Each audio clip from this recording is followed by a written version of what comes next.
Good day, everyone. I'm your IELTS tutor, Jack, and welcome to another episode of the IELTS Plus English podcast. Today's episode is the hardest so far. I can tell you that for sure. It's one you probably won't even get it in the IELTS exam, but that's a very key point today that we'll talk about a little bit later. Today's topic is economy. If you want to learn more about the economy, go to www.jax-english.com to get your free episode handout, your podcast handout, where you can get today's questions and 10 vocabulary and expressions connected to the topic. Let me give you an introduction to sort of give you an idea of what this episode is about. The IELTS exam, it is hard, we all know that, but there are some questions that you'll find on the internet, there are some topics that you'll find on the internet that are harder than you're going to find in the exam, and today's a great example. The questions that come up today they're almost certainly not going to come up, but it's the hardest case, which is great because if you prepare for the worst, then the reality is going to feel easier. So that's what we're going to try and learn today is how do we deal with the hardest questions? Before I start, this is the lesson I want to give you. If you get a super hard topic, a super hard question, bring it into your world. Don't worry too much about whether you're directly answering the question. The examiner wants to hear your English. If you go slightly off and down another direction with your answer, which is easier for you, that's absolutely fine. So, question 1 of part 1. What do most people do in your city? In my city, there's a huge variety of jobs. I live in Seoul, which is a capital city. But I would say there are a lot of teachers, a lot of office workers, which could be for a variety of types of companies. And, there's a lot of people working in entertainment. So, to be honest, there's just a huge variety of jobs and it's difficult to even categorize. Let's go straight on to another one. I'm quite happy with that answer. That's not really economics, but an easy question. The next one, do you read or watch news about the economy?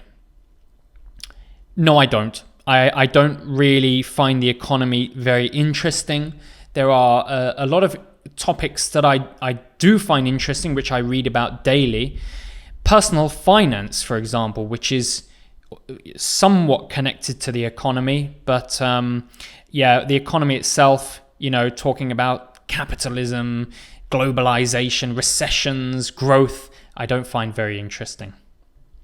Okay, I sneaked some keywords in there. Capitalism, globalization, recession. Those are some keywords today. Very easily to kind of put that in that answer. Let's do a part 2. And this is an awful question. It's so hard. I can see it already. I haven't prepared. But as I said, this is going to be a great example of bringing it into your world. So let's see how I do. 2 minutes is on the clock. And here's the question. Tell me about an economic event. There you go. Very hard. A simple question, but very hard to answer. So 2 minutes on the clock. Start. Hold on. Okay. Start now. I'd like to tell you about the recession we experienced last year due to the coronavirus.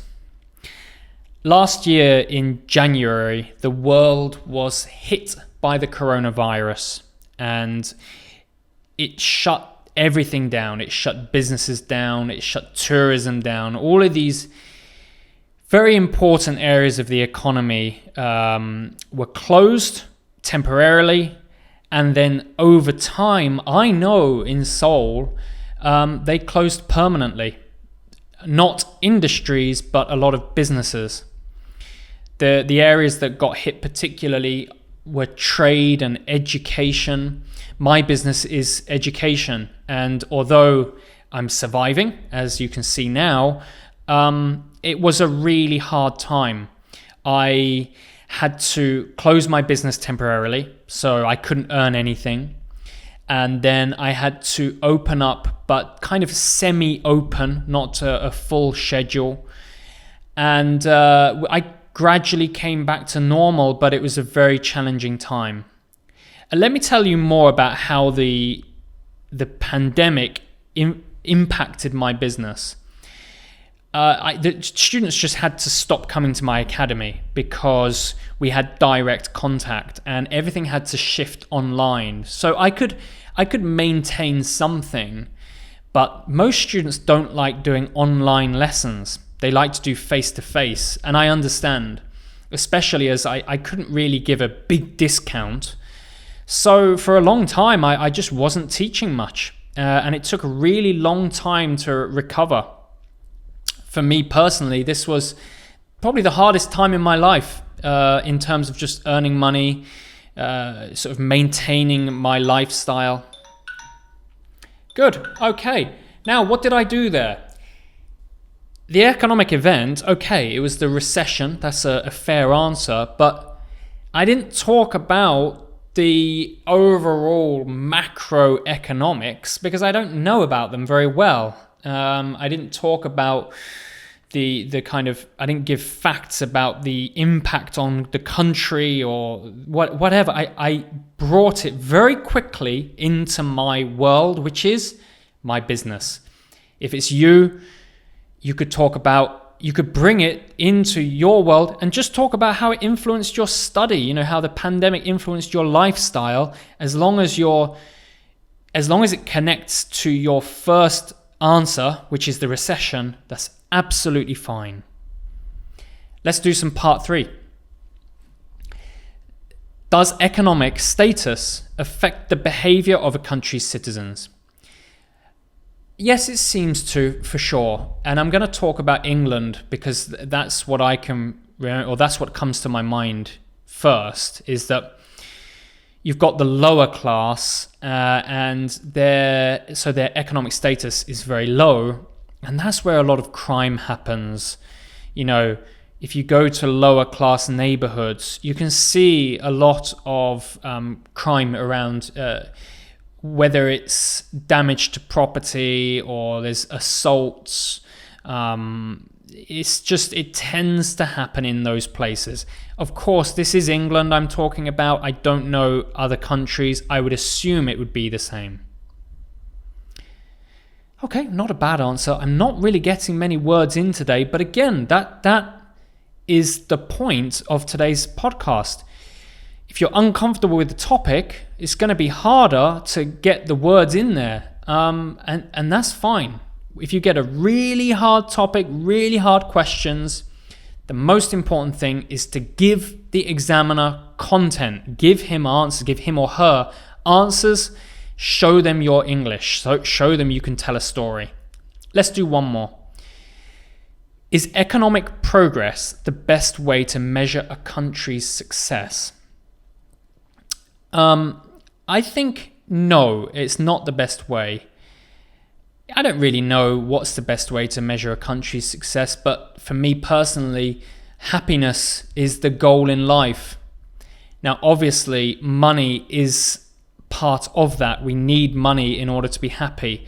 But when I look at countries that are statistically happier, for example, I think Scandinavian countries do very well, and some European countries like Germany and the Netherlands, that's what appeals to me, and that, to me, that's what's successful, or that is what success is for a country. And therefore, that's the kind of country I want to live in. So, I would say economic progress isn't the best way to define success for a country. So again, I'm not talking about money. I'm not talking about the economy, really. I'm bringing it into an area that I'm interested in, which is happiness. And I think that is very important. So today's episode is all about dealing with tough topics. I hope you enjoyed it, and go and check out my website www.jax-english.com for a free handout and other free content. Of course, there's all the episodes so far, and we are on episode 13. We're doing well. 13 out of 40. Many to go. So thank you very much for watching. Please give me a like on YouTube or like on the podcast, whatever you can do. Leave a comment, subscribe. Remember, everything I'm doing is for free. I'm trying to give you this free platform where you can really boost your IELTS. So if you could give me some feedback, that would be really great. I hope you have a wonderful week this week, as I always say, and I'll be back next week for episode 14.